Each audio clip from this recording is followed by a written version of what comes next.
Hey guys, and welcome back to the Fan's Perspective. In today's video, I want to talk to you why, in my opinion, Joao Felix to Chelsea is a brilliant move for everyone. There's only a few things which are getting in my path which I don't like about the deal, but let's get into it. So obviously, it's a deal that we've just been given the Here We Go on by Fabrizio Romano. And if you haven't seen this tweet, here it is. Joao Felix to Chelsea, here we go. Full verbal agreement reached. Loan move on €11 million fee with 100% of the salary covered by Chelsea.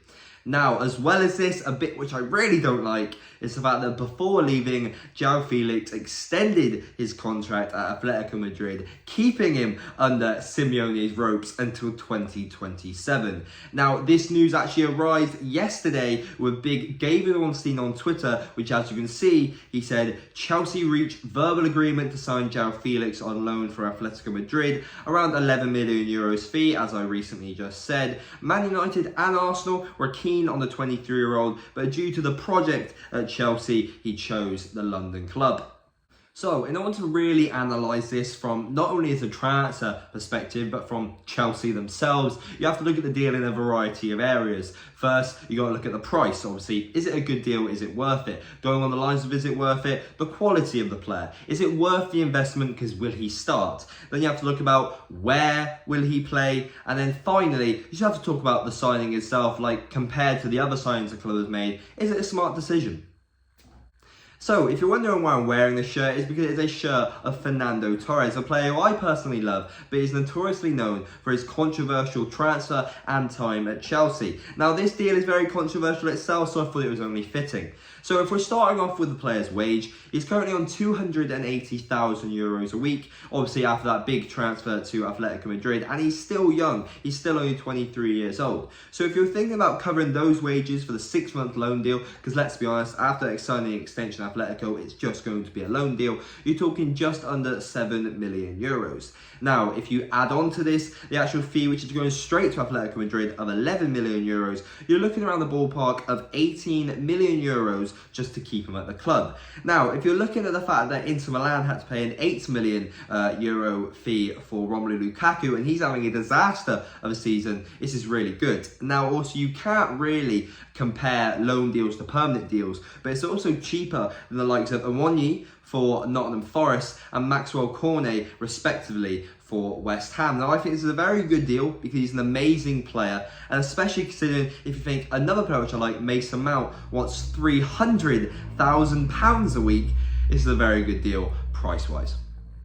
You then have the quality of the player. At the end of the day, will he start? Now, for me, this is a no-brainer, but to prove this, I want to use stats and just essentially show you how he's performing for club and country. Now, the World Cup with Portugal really gave Felix the chance to show his talent to the world. It gave him the opportunity to express himself without the shackles of Simeone's system. In the competition, he played 4 out of 5 of Portugal's matches, only missing out on Portugal's shock defeat to South Korea. Within these performances, he picked up 1 goal and 2 assists, which for your first World Cup is very respectable, picking up an average match rating of 7, which at the end of the day is very decent. It's better than most of Chelsea's players so far this season. And his best performance by far, however, was the game where Cristiano Ronaldo was dropped in the 6-1 demolition of Switzerland, where the beautifully worded quote states, "Some flowers only blossom when they're no longer in the shade."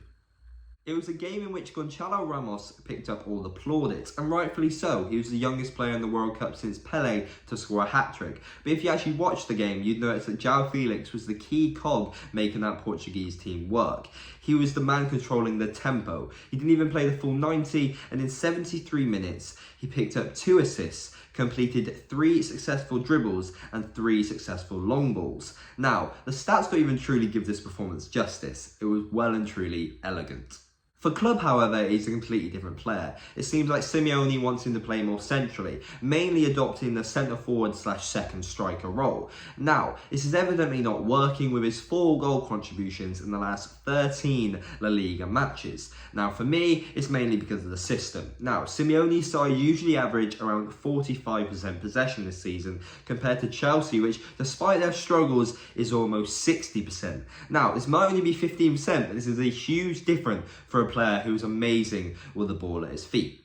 As well as this, as you can see from these heat maps, it seems like Simeone makes him do a lot more of the dirty work and also control the game centrally. Now, Joao Felix, in my opinion, is a luxury player. You know the quality and ability he has. He just needs players to do the dirty work for him, as you can see from Portugal's midfield. But I really well and truly believe that this could work with Chelsea, because like I said, despite our struggles, we've got Zakaria, who's having an amazing season, showing he wants to play for the badge. You've got Kovacic, which is proven quality. Despite his pace, Jorginho can put in a challenge, and even though they've got a lot of haters at the club, we've got Mason Mount and Conor Gallagher, which are workhorses in themselves. Now, you don't have to answer the simple question, where does he play? Now, from the stats that I've seen and just the eye test of watching him at the World Cup, I think he has to have a go. You then have to answer the simple question, where does he play? Now, in my opinion, just from the eye test of watching him at the World Cup and also some of the stats I've been researching recently, he has to play on the left wing position. Now, if you're going to play him on the wing, you have to think of his competition at the club. Now, to me, in my opinion, it seems like Graham Potter is trying to gain an identity at Chelsea by playing a fluid passing, fast-paced 4-3-3 system, which, despite a few hiccups, in my opinion, is what Portugal were attempting to do at the World Cup. So, if you list out Chelsea's wingers, you've got Hakim Ziyech, who has not been having a very good season. It seems like Chelsea have been trying to ship him out the door for a very long time. You then have, as you can see from this heat map, Christian Pulisic, who I don't really think he's ever been able to find any real identity at Chelsea. Throughout the season, he's literally chopping and changing every single season. Thirdly, you have Amari Hutchinson, who I personally do enjoy watching, but I think he does need a loan because he's not going to get too many minutes in the first team. He's simply only been playing because we have so many injuries. And finally, you have Raheem Sterling. Yes, he's a left winger. Yes, we spent a lot of money on him, but you've evidently seen that he has played right wing and played very well on the right wing for Pep Guardiola's Manchester City. And I think especially with Joao Felix's quality, doing the step overs, getting past his man and getting the ball into that back post area, which Raheem Sterling loves so much, I think it could work wonders.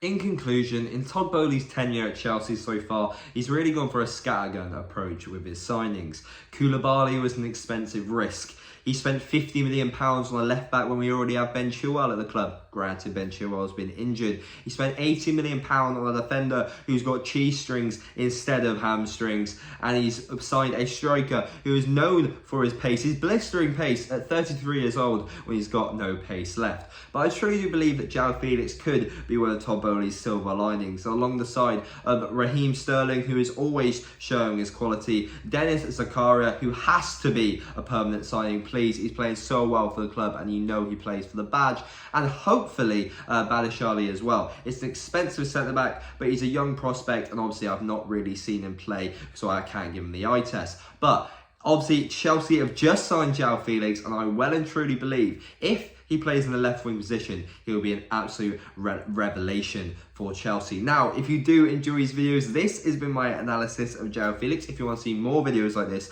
please show me by supporting the channel. Like the video, smash that like button, subscribe to the channel and hit that notification bell so you know when the video goes live and you can be the first person to watch it. Any questions or queries? Do you think Joao Felix is a terrible, stupid idea from the American owner? Drop it down in the comment section. I want to hear every single one of them. Obviously, we've got more vlogs coming very, very soon. Obviously, we're in the Manchester City away for Southampton. That should be amazing, especially considering they've destroyed my club twice in a week. But we don't talk about it. They didn't beat us in the Champions League final. And yeah, that is pretty much everything out of the way. I'll see you guys in the next one. See ya.